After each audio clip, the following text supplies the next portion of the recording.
कहीं दूर नीले पहाड़ों और चमकती नदियों के पार एक जादुई जगह थी, म्याऊंगढ़ साम्राज्य।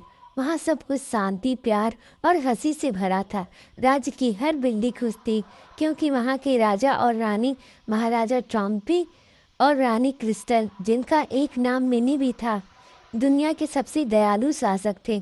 महल चांदी और सोने से नहीं, बल्कि प्रेम और करुणा से बना लगता था। सुबह सुबह जब रानी बालकनी में जाती थी, तो वहाँ हवा में फूलों की खुशबू और घंटियों की ध्वनि फैल जाती थी। लेकिन इस सारी खुशियों के बीच एक कोना हमेशा खाली रहता था। महल में बच्चों की खिलखिलाहट नहीं थी। चल बगीचे में बैठी फूलों से बात करती, कितना सुंदर है ये संसार, पर कितना अधूरा लगता है जब गोद खाली हो। महाराजा ट्रॉम्पी पास आकर मुस्कुराते और कहते, मेरी रानी, समय का पहिया सब सही कर देता है। कभी कभी खुशी आने से पहले आसमान थोड़ा शांत रहता है। रानी ने कहा, कभी कभी सोचती हूँ, अगर हमारे छोटे पंजे होते तो ये महल और ज़्यादा जिंदा लगता।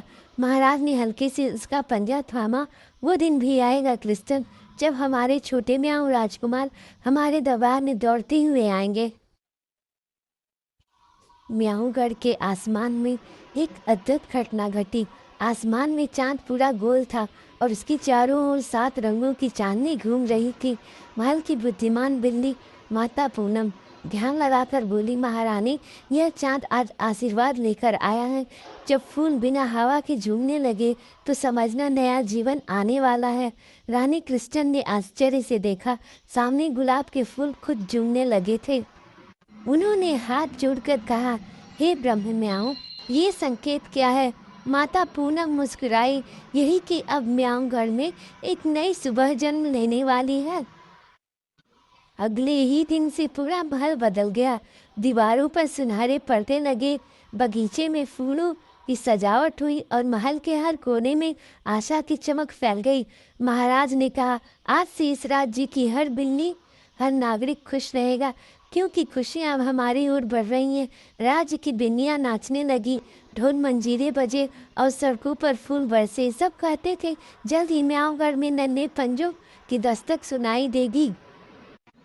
महाराज ने बालकनी में खड़े होकर प्रजा से अपनी खुशियाँ बांटी।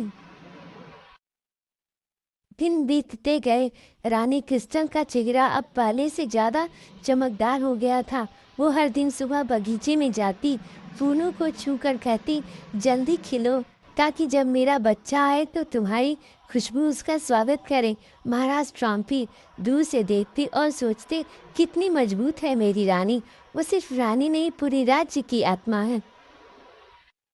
एक रात जब आसमान में तारे बेहद चमक रहे थे, सेविका मिनी ने दरबार में आकर कहा, महाराज, चमत्कार हो गया। शेरू चौके। क्या हुआ मिनी? मिनी मुस्कुराई, म्याऊंगढ़ की धरती पर 2 छोटे तारे उतर आए हैं।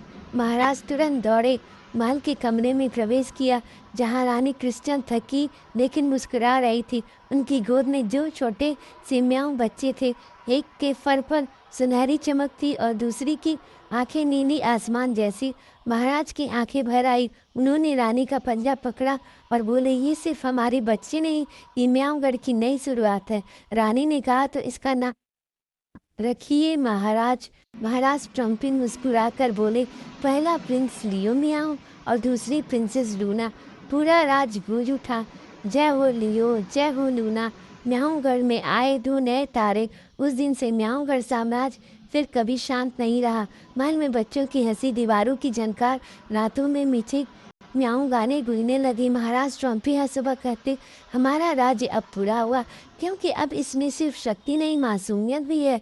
रानी क्रिस्टल आसमान की ओर देखकर फुसफुसाई, धन्यवाद ब्रह्म म्याऊं, अब सच में हर सुबह मेरे लिए नहीं लगती है। कभी कभी इंतजार ही सबसे सुंदर कहानी होती है, क्योंकि जब खुशियाँ आती हैं तो वो सिर्फ हमारे घर नहीं आती, हमारे दिल भी रोशन कर जाती हैं।